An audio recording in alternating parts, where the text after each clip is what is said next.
โอเคครับก็กราบสวัสดีคุณผู้ชมทุกท่านเลยนะครับก็ยินดีต้อนรับเข้าสู่เกม Zombie Outbreak นะครับผมซึ่งเป็นเกมใหม่ของค่าย PG นั่นเองนะครับผมซึ่งผมก็ยังไม่เคยเล่นเหมือนกันนะเกมนี้มาวันนี้ผมเอาทุนมาที่ 10,000 นะครับผมโอ้โหทุนหนักพอสมควรนะเดี๋ยวผมจะมาเริ่มต้นที่100แล้วกันนะครับผมเรามาดูกันดีกว่านะครับว่าเกมนี้หน้าตามันเป็นยังไงครับผมการว่ากฎกติกาของเกมนี้มันเป็นยังไงนะซึ่งผมก็จะไม่เปิดดูนะครับเพราะว่ามันจะเสียเวลานะครับผมถ้าเผื่อวายลงช่องที่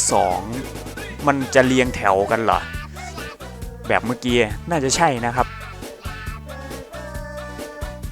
เฮ้ยเหมือนจะสุ่มตัวคูณด้วยนะหรือเปล่า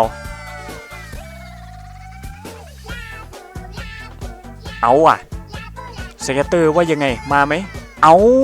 โหยมาโคตรง่ายเฮ้ยมาง่ายจัดครับผมโอ้โหสเก็ตเตอร์เข้าฟรีสปินสิครับแบบนี้ไปก่อนเลยครับผม 6,020 ครับมาเดี๋ยวเรามาดูฟรีสปินกันดีกว่านะครับว่ามันจะเป็นยังไงครับผมตัวคูณจะเพิ่มขึ้นหรือตัวคูณจะค้างหรือเปล่านะโหเริ่มต้นที่คูณ3ครับคูณ5เข้าไปครับอ๋อแล้วก็เอามาบวกกันอ๋อเป็นอย่างนี้นี่เองครับผมโอเค 6,460 ครับผมกับคอมโบแรกครับไปกันต่อครับตอนนี้อยู่ที่คูณ8นะครับผมเอาว่ะวายมาอีกแล้วครับมันก็จะมีสุ่มไปด้วยนะว่าจะได้เริ่มต้นที่คูณเท่าไหร่แต่ก็ยังเอามาบวกกับ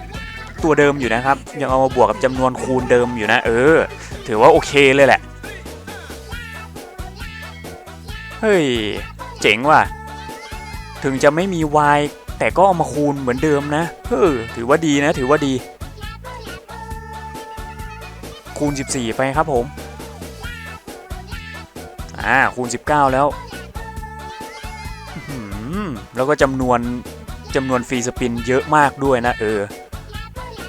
ถือว่าดีเลยล่ะโอ้โหอันนี้เสียดายเริ่มน่าจะเริ่มที่คูณ3นะคูณ22แล้วอ่ะยังเหลือตั้ง8สปินน่ะเอาดิเฮ้ยมาอีกแล้วครับวายมาอีกแล้วครับโอ้โหเริ่มต้นคูณ2นะคูณ24ครับผม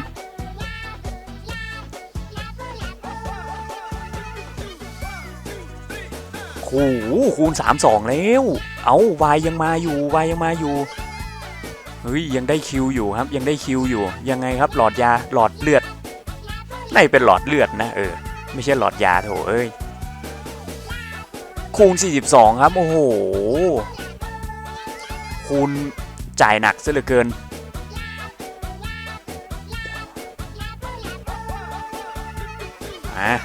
6,410 ครับโอ้โหไม่นึกว่าจะเข้าฟรีสปินง่ายขนาดนี้นะครับเกมนี้เอาว่ะคูณใหญ่ๆมาดิคูณ2คูณ44เข้าไปครับผมโอ้โหเบรกง่ายเกิน17,000นะครับเฮ้ยมาดีจัดอะเกมนี้ดูตัวคูณดิตอนนี้คูณ44แล้วว่ะคูณ45ไปดิ